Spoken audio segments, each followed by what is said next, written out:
always just use one camera or the dual. Yeah, it's fine. Okay, cool.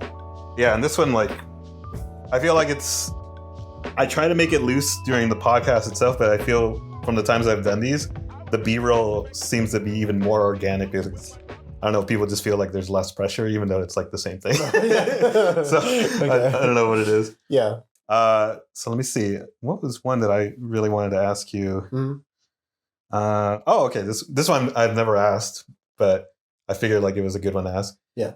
So since you and I, even before that, we were talking about this before we started recording of like how we grew up in the different generations of technology when it came to like, we saw the cassette and VHS and all these other different things. Yeah. Since you and I now are living in the social media era, how do you feel like your type of work, how would you have promoted yourself if we never got to social media?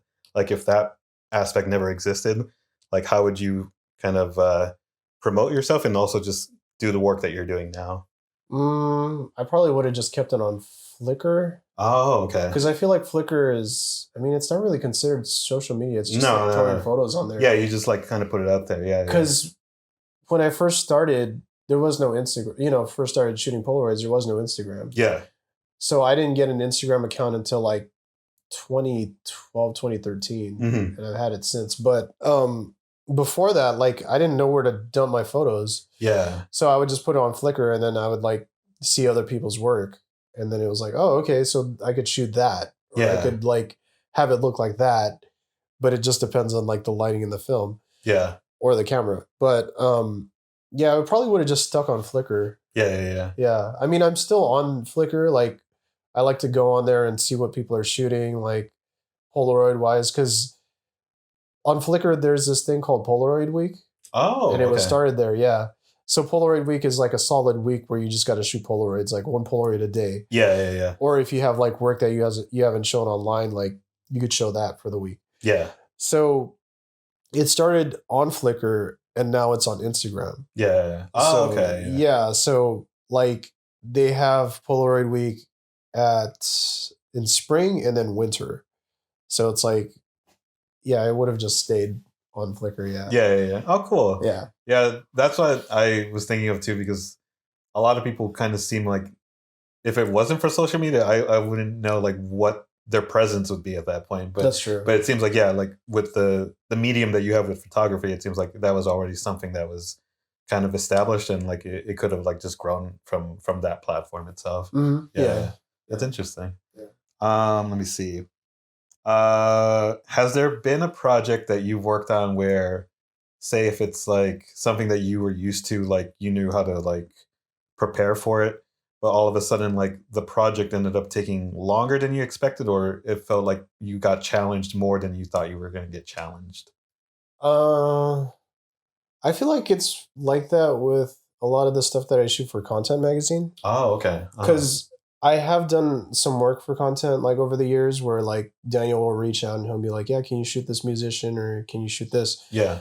And I always feel like I'm not doing like the best work because like I'm worried about deadlines and then I have to reach out to the person I'm shooting and make it happen. Cause it's like, I'm running out of time because like I work like full time, like I work 40 hours a week. So I have to think about like where I can meet the person and then like how much time I have, how much time they have. Yeah. And like it's challenging every single time, but like I always try to like knock it out like as soon as Daniel tells me. You know, but yeah, I feel like doing stuff for like a magazine like that where there's deadlines, like that's the most challenging for me. Yeah.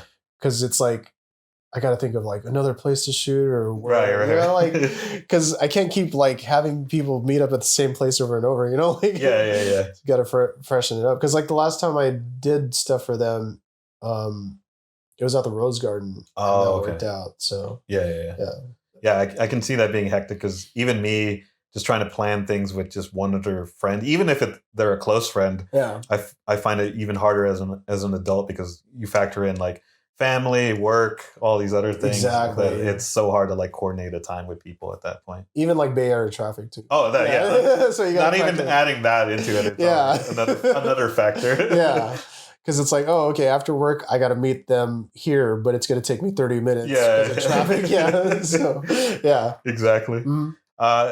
It seems like you already kind of answered this, but are you more of a pre-planner, or do you like doing things like on improvisation sometimes as well? Like, or is it like a mix of the two? I like to pre-plan all the time. Like when it comes to like planning anything, dude, like I'm already thinking about where to have the next photo walk like months in advance because I want to be able to like set the date and let everybody know and like keep reposting it on, Instagram or social media, because like I keep getting people that message me saying they're not going to make it. And it's like I get, you have other priorities or stuff comes up, but it's like I don't want to get messages like that, like you either show up or you don't. Yeah. And like, I mean, I don't mean that in like a bad way. Like I'm not trying to like, make anyone feel some type of way. It's just that I try to plan everything way ahead in advance because like I know that people are going to be like trying to figure out what they can schedule around. Because I don't know, like growing up, like my dad was always telling me like, oh yeah, plan ahead. Like, always like schedule this. Like I would have to set my alarm like an hour earlier before, like I like being like on time for stuff and all that. Well, except for I was 5 minutes. I was 5 minutes late. But like I was. Plus, you gave me the heads up, so yeah. But yeah, so stuff like that. Like I like to have it set in stone right away. That way, it's like nothing's gonna change. Like it's always gonna be like that. Like. So I'm a pre-planner for sure. Yeah. Yeah, that's awesome. Always. Yeah. It's interesting because I just started asking that a couple of times, and it's interesting the range of answers I get. Because some people are the same way where they like pre-planning, and then some are like dipping their toe in both sides where they like pre-planning, but then they kind of like the procrastination side of it as well, where they like wait for it to kind of reach either like closer and closer to the deadline, and then like there's a thing that kicks into them that they really just push. They push themselves. So it's kind of interesting, like how people prefer like different ways, and I never knew that was like a thing that people preferred. Like, no, I don't. I can't do that because it's like I gotta. Well, especially for like projects, like if someone asks me to like shoot an event, like I gotta make sure I have enough film for that. Yeah. Oh yeah. For sure. So that's why like that's a big thing for me too, because the thing about me is that I shoot a lot. Yeah.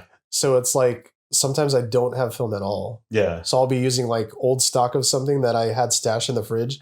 And it's like stuff that I don't want to shoot at all. Like, so for me, it's like, I got to know right away, like, and I got to plan right away. Yeah. Yeah. So. Yeah, I think you're right. Like, I think it depends on what people actually do as well.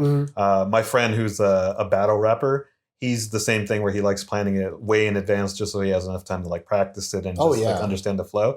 But then he knows other people in the community that they write it like the night before or like like the week of leading up to their battle. Yeah. And like sometimes you notice it, but sometimes they actually come out and they sound amazing. So I guess it just depends on the person as well. Yeah. The other question I was going to ask with everything was, like, in general, were there any other things, since you do so many other mediums and everything, is there something that you still want to do that you haven't done yet? Yeah, I think it's the laser for me. Laser cutting. Yeah. Like doing, like this kind of stuff too, where I know like probably coasters are like super in, but I don't know. I just find it like cool, and it's just like another evolution of my art. Yeah. Just, I don't know, being able to put like my stuff out there too on a different medium. Yeah.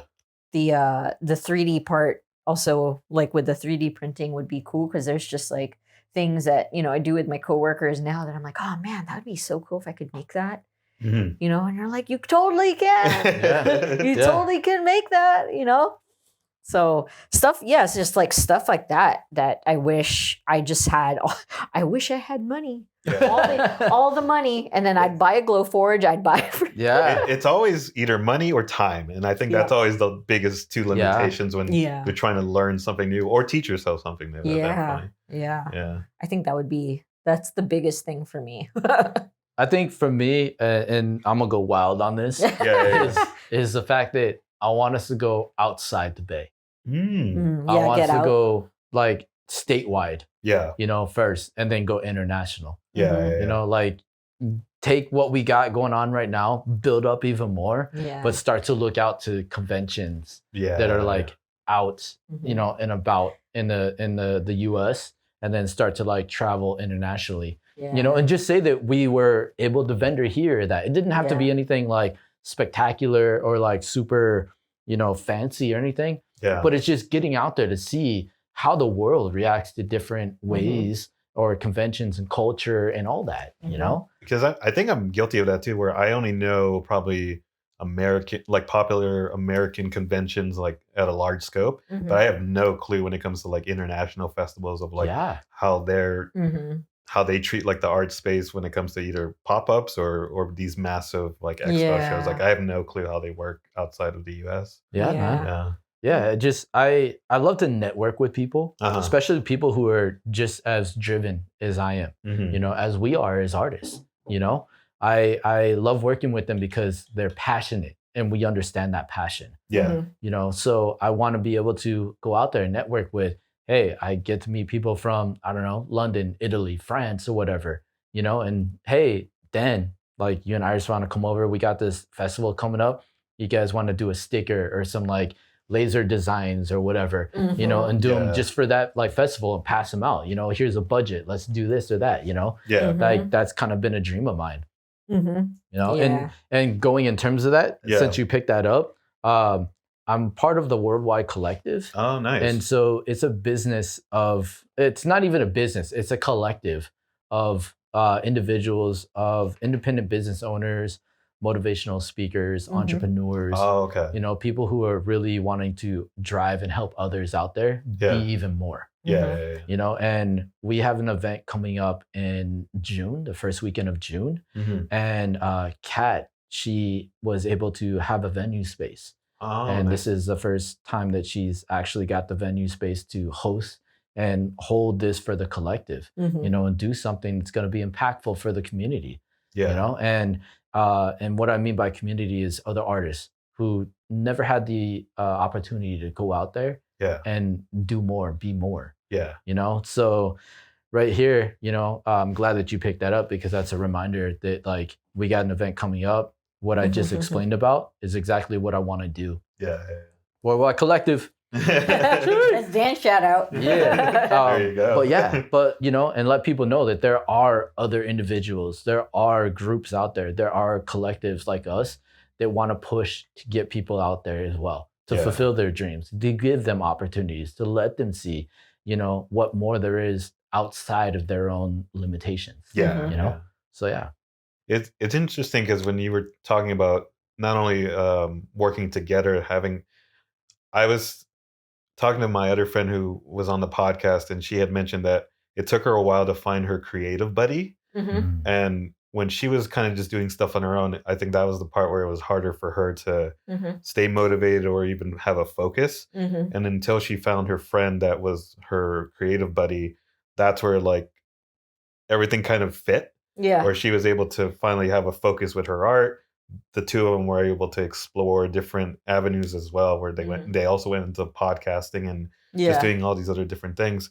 And I think that was the thing that me and my buddy who kind of created the whole Grow Canvas Grow thing Yeah. happened the same thing too, that Mhm. we didn't start that until maybe 6 or 7 years ago. Mhm. But before then, it was the same thing. We were trying to figure out like, oh, I like doing art, but it wasn't like the Yeah. thing that I could find a way to do it more consistently Yeah. until I found the same thing of having a creative buddy. But I didn't know that was a term or even thought of an idea. Yeah. And I Yeah. think that's really awesome that it seems like that's what the two of you have, that Mhm. you have the motivation, but when the two of you are together, that's what really kind of Yeah. It's like a push. It's like a Like spark. the Yeah. Megazord of like Yeah. Fucking Megazord, It's man. like when we go on some of our hikes, it's just like we'll look at something and then we like Yeah. our eyes light up and we're like, oh, but we could do this. Yeah. Yep. And you're like, we could do that or we could do this. And Dan knows like sometimes I go off and I'm just like, starting to merchandise everything in my head. Yeah. Yep. I'm just like, oh, the overhead afterwards. Yeah. But it's like it's the thought that counts though, literally. And I don't say that because it's a filter phrase. Yeah. You know, I say that it literally is the thought that counts. If you have that thought there, build upon that thought. If you believe that it can be real and you can bring that to everybody else, bring that reality. Bring that to reality. Bring that realness. You know, because it can morph into something. You say Megazord, I say morph. There you go. You know? Yeah. I say Ultraman.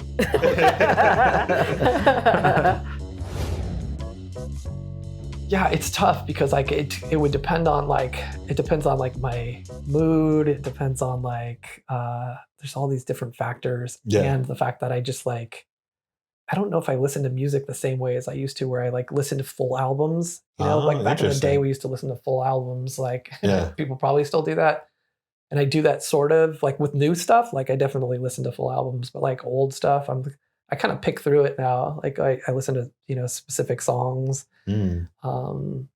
It's interesting because I'm the opposite. Where as a kid, I would just listen to singles or just my favorite songs that I heard on the radio, and now I need to listen to it from start to beginning kind of guy, which is interesting. Yeah, that's interesting how you're the opposite now, which is yeah. And that could change. Yeah, like, yeah. So I'm gonna bounce out of this question. Is what you're telling me is you're banning this question. All right, this Give one me a different next question. All right, this one you have to answer, or else I'm not uploading this episode at all. Top 3 Simpsons episodes. You have to pick 3. Only 3. Oh God, you think that I have a memory at all? I don't have well, I wanted to start off this podcast and I forgot to say it. Yeah, which is good because anything pre-planned is always a little like corny, anyways. Yeah, but I was gonna be like, it was the best of times. It was the blurst of times. That's a good episode. That is what is that episode? So yeah, it's where Burns has him in he's talking to Homer. Oh, this is the dental plan episode. Oh yeah, that is. Yeah, that's a really good episode. Also, king-sized Homer. Oh yeah, it's really good. What's wrong, Lenny? To order a special dialing wand. Mash your hand on the keypad now. So that one's a good one. And then, I mean, the Flaming Moe episode. The Flaming Moe is such a classic episode. What's the one where Moe also has like the restaurant he opens, the family friendly one? Yeah. That's a good one where it's like, take the fries off my head, kid. The ice in the ice in my teeth part. I can't even get the quote out. Oh, your teeth hurt, huh? That's a pretty good one. Yeah. I mean, really, like that's another one where it's like seasons of goodness. So it's like I don't even know if I have like favorites. It's just more of like I have a cutoff of when that's like no longer like doing it for me. It's the same way when I have them just playing in the background, like how I did earlier. By the time it gets to a certain season, I'm just like, back to the beginning. Yeah. It's just because, it's just not only because the other ones are so good, but the other ones are just like, they're not my taste anymore by that point. But yeah. What is your show that it could be something you're watching now or before that you would recommend to people who, are not either haven't heard of or didn't get enough love? So I guess your kind of cult show would be. God, there probably is something. I mean, I like Dairy Girls. Ooh, that's a good one. What's that about? It's these this family who lives in, or these cut. It's hard to explain. Like, I don't know. I'm so terrible at these questions. It's the show that you don't have to ask me what it's about. You're killing me. You could leave us on a cliffhanger and you'd be like, oh, it's so I good. can't even tell you, man. You just gotta watch it. See, I'm not good. Like, I don't have. You are used to chatting with people and like, you know, being able to talk about things, and I'm like, It's a show. It's a show, man. I don't know. Look it up. Fair enough. You've called me out, so it's fair. I will give you one. Give me some easy. These were your easy ones. Yeah, they're not going to get any easier at this point. The one that I would recommend people that I started watching recently. I don't know if you know who Fred Armisen is. Mm-hmm. Yeah. There was this one season show that he did with Maya Rudolph called Forever. Mm. I I won't spoil the premise because then it pretty much gives away the thing in one of the episodes. But it's basically about them. They're a married couple and they're getting kind of bored of their mundane life. They actually do a cool thing in the first episode where I won't spoil it, but it's not really a spoiler, where they show this really cool montage of them just like meeting each other for the first time and then getting engaged and then getting married. But it's such a cool one-shot sequence that does a really good job of setting up the premise of the show. And then by the second and third episode, it really reveals what the show is about. So it's sad that I only got one season, but I think it's one of those like hidden gems that I don't hear anybody talking about. Yeah. So, yeah.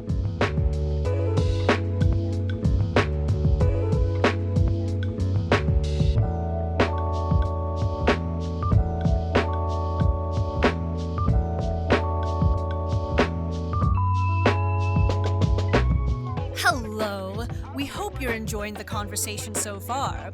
Want to listen to the podcast on the go? We're also available on all popular podcast platforms. Links available in the episode description. Thanks again, and let's jump back into the chat. The person that you meet when you first meet them is completely different from the person you meet three months later. Woo! It's like- Yes. At first, it's kind of similar to like a first date experience where like everyone's trying to be on their best behavior, but then once you kind of know each other, then you get to see more of what that person is or whatever, you know? Mm-hmm. Yeah. I've always said that. Yeah, just like the person you meet now is not going to be the same person that you see five months from now, a year from now. Yeah. Even for yourself, like you change even in 90 days, you know what I mean? Yeah. Mm. So I take some photos. Oh yeah. Go for it. I'm Yeah. gonna stand up. Oh yeah. Right now I'm just having them record, but like I said, this is just for like bonus footage that there's no pressure anymore. It's just more of just like go ahead. Bonus feature. Bonus.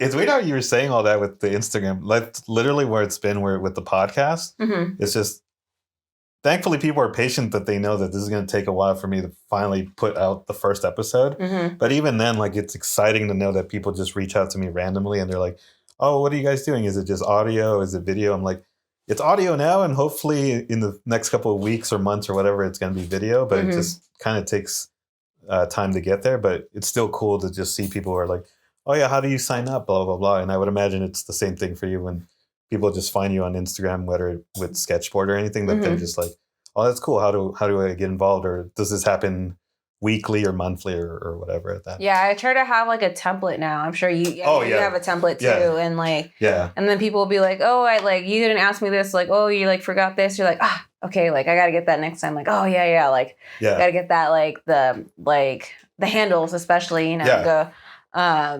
especially at events too, because I'll like some people will come by and then I won't see them again. You know, they won't always come by, and then I'm just like, "Oh man, like you made that really cool like pastel drawing or whatever," and I have to be really adamant about that. And I guess been making reels more now. That's been really fun. That's kind of like video editing, you know, in a way. It's weird because I'm a video editor and I cannot get the concept of reels. Like I understand what they're used for, but it's just hard for me to think of just doing it in like a phone format. Like I'm so used to it being traditional horizontal medium that for me to fit everything into a vertical thing, that's the hardest part for me to figure out. I can definitely see that. I guess that's like another medium that I've been playing around with too. Yeah. Nick has been showing me a lot of like photography tips and stuff, but I've always been interested in photography and like video editing, and I've been getting it somehow, you know, like I've been just like like what I've been doing is just like, I don't know, like word vomit almost, because I love writing as well, and I do poems as well. But I'll just like write, and then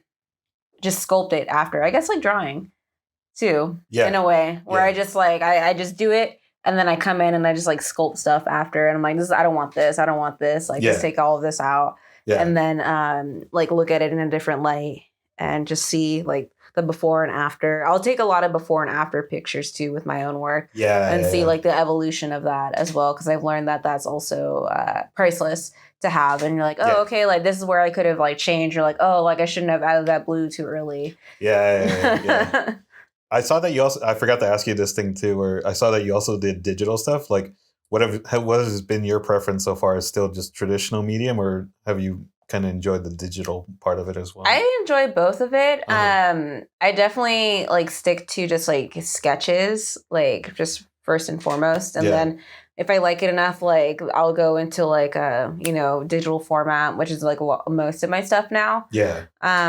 I use Procreate, so a lot of the stuff that I have are still sitting in there, and still stuff I'm working on. And if I'm on the road or something, like that's what I'll take sometimes, because I don't want to take my sketchboard or my sketchbook.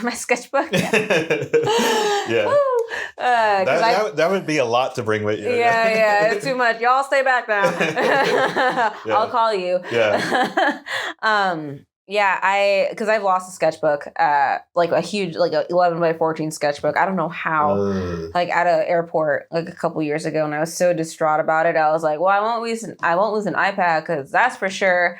It's got GPS on it. Like the physical stuff. And it's $1,000, so I for sure won't lose it. So it's I like again, like I like forcing myself to learn like differently. Because I think that that helps me expand my mind across different creative troubleshooting. Because you said you do it kind of for work and of course with everything else, like with the coordinating of everything.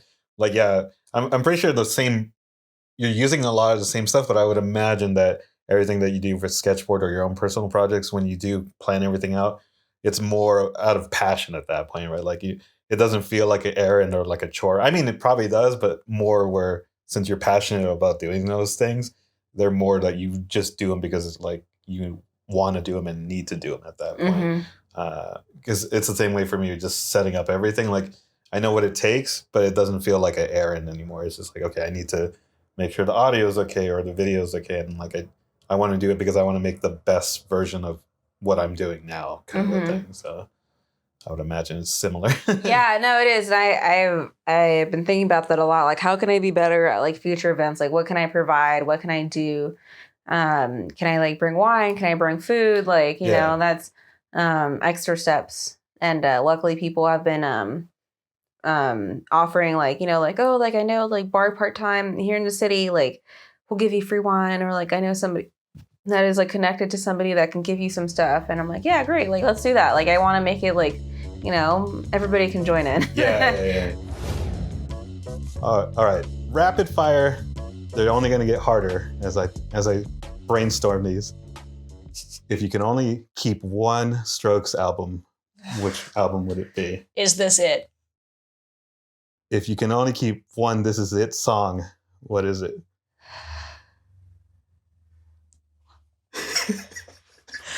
Oh my God. Hard to explain. Oh, okay. See, I was very close on that one too. That's very, very hard. I was going between the first and second album, but that first album is just Room and Fire is great. Yeah. It's just too classic, and no matter how many times I listen to it, I just press the repeat button right away. Classic. New Normal is fantastic as well. I'm glad that they won their Grammy finally. Oh yeah. What I was listening to the other day that I never realized is that there's a delay on every song on in Room on Fire. No, all of them. Is it all of them? I think it's all of them. I never realized that until I listened to it. I was like, wait, there's like either 1 or 2 second delay on each song, and I never realized that until the other week or something. I guess it makes sense. Yeah. Yeah. Their trademark. Yeah. It's like, all right. What concert could you go to a week straight? Like if the band had said we're going to do a full week, you would go to every show. Oh man. That is so hard. Probably Pendulum. Oh. But I never saw the band live. I only saw a DJ set. I have Mm. to see the band, and I would see them straight because I could sing like those songs are like mean so much to me. Do they not tour as often, or They do not do. They'll do a live show, but it's like rare, and they'll do like it'll have to be like a festival, like ultra. Okay. Because typically they would, if they do tour, it's like a DJ set where they just play their songs, which is what I did. But yeah, I could see them for a week straight because it's like that music is so like. Yeah. All right. That's a good one. How about you? Week straight. Week straight? It's tough. I grew up, well, I didn't grow up, but pretty much my change to adulthood band was Arcade Fire. Like that's the band that got me from just being like a punk kid listening to teenage albums and new metal to like actually listening to respectable music. Indie music. But then in the early 2010s, it's been St. Vincent, just because I think she's revolutionized the way alternative music can be heard, that it doesn't have to be the alternative that we all think of when we think of alternative. Right. Like she has done it in multiple ways and still stayed in that genre, but just kind of molded it in different ways. So I would say them together. Just I'm gonna cheat. A festival. Yeah, I'm gonna a mini festival of just those two playing back to back. Oh, that would be a dream lineup. Honestly, did you listen to the new Arcade Fire album? Yeah, I don't know them by name yet. I don't but there's the track that they dedicate to their son.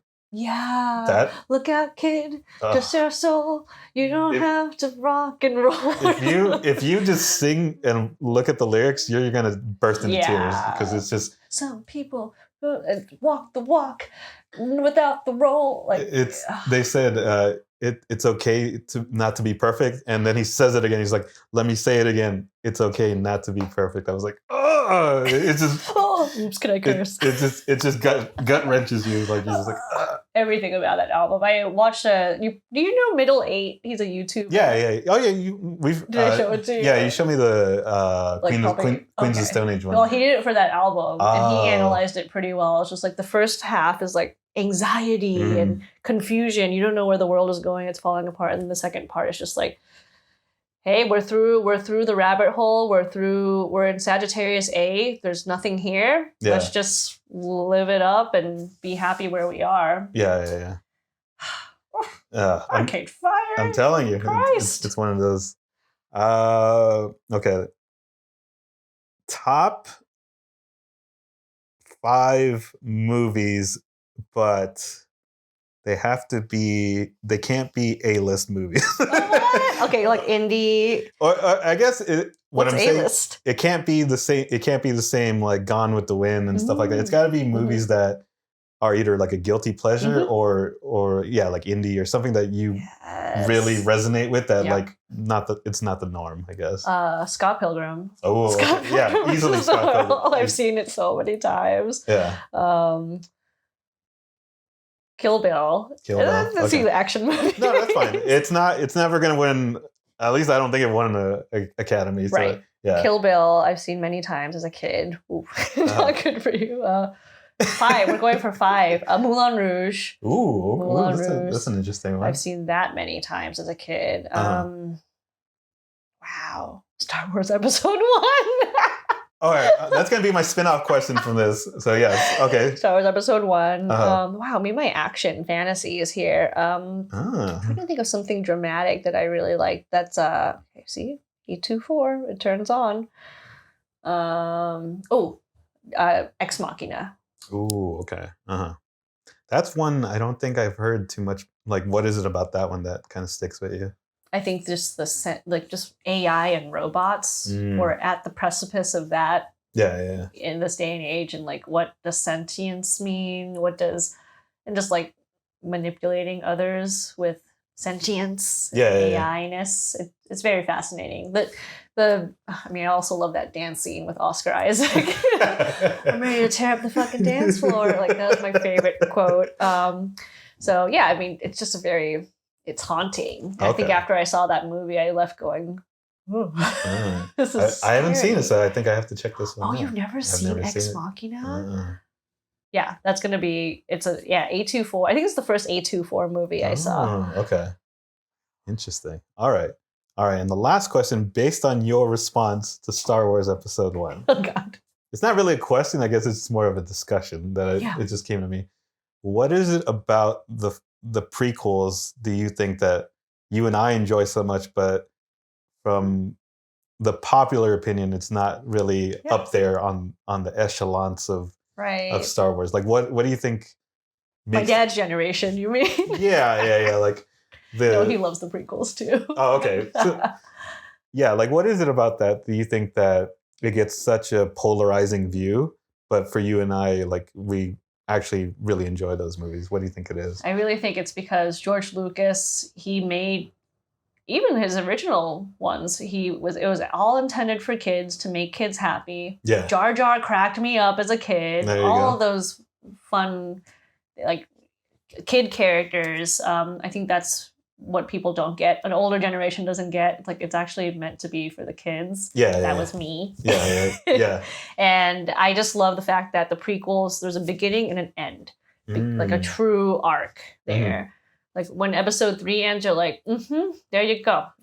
That's it. That's sad. It's very satisfying. It's true. Yeah. So, like a Greek tragedy, and you could have that all in 3 movies and still crack up because of Jar Jar or whatever thing that George Lucas added in there to make me smile as a kid. Yeah. That's a good. Yeah, I never thought about it that way, especially on the kids aspect more. That I think you're right. Where for that generation, that was their original trilogy. Like, that was what they grew up with, because even if they saw the original one, they were probably too young to even really remember that those were probably their version of the original trilogy. Right. Yeah. I mean, my dad saw how happy I was seeing the first episode. He got the tape set and made me watch the other ones. I'm like, these are great. Yeah. Let's keep expanding on this. I want to know more about everyone. And now we have all of this. now one might say we know a little bit too much. Yeah. Did you see Taika Waititi talking about, because he's doing the new movies. Oh, okay. And he was talking about, like, we need to get away from this whole, like, brand new reset. Let's just do another story in this universe. I don't need to know that, like, Chewbacca. I don't need to be like, that's Chewbacca's grandmother. I don't need any of that. Like, I don't need any more Tatooine either. Yeah. I can't wait. I'm there. No, I agree with that perspective, because I think it's time to just tell other stories and everything. For me, I think it's the fact that the prequels were, for me anyway, were probably the last times that it actually felt like Star Wars felt like a huge spectacle. Like, it felt like an event, versus even when the newer movies came out, it didn't have that same aura. I think part of it is because obviously we've all gotten older, right? But also because of the technology now that we're in with social media and everything. There's so much out there that Star Wars is only just a part of it now, versus back then it was like the milestone. Right. So when I would watch the first movie and then the movies after, whenever you would hear the title music, it just felt like you were watching like a special event. Right. That would only come every few years. Right. Was it every 3 years? It was every 3 years. Oh yeah. My God, time. Yeah. So I think that's probably why those stuck with me, because since I wasn't old enough to see the original trilogy when they were in theaters, to kind of have that experience with those prequel movies, that kind of was my version of it at that time. You're right. It is a special event. Hey, when the sequels, when that first one came out, that was a special event for me and my family. I loved that first one. And then you realize it's just like A New Hope. Yeah. Whatever. There's going to be a new generation of kids who will love that stuff. Yeah. And I can't yuck their yum because people yuck on my yum. Exactly. Forever. I think that's the whole thing that I've learned as an adult is that just, hey, you grew up with your thing, let them grow up and enjoy that thing. That's all. Yes. But it's Star Wars. It unites us all. There you go. And I think that's the best way to end it with.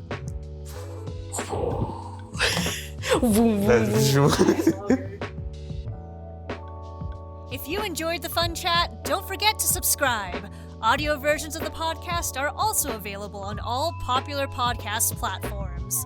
Links available in the episode description. Thanks again for listening.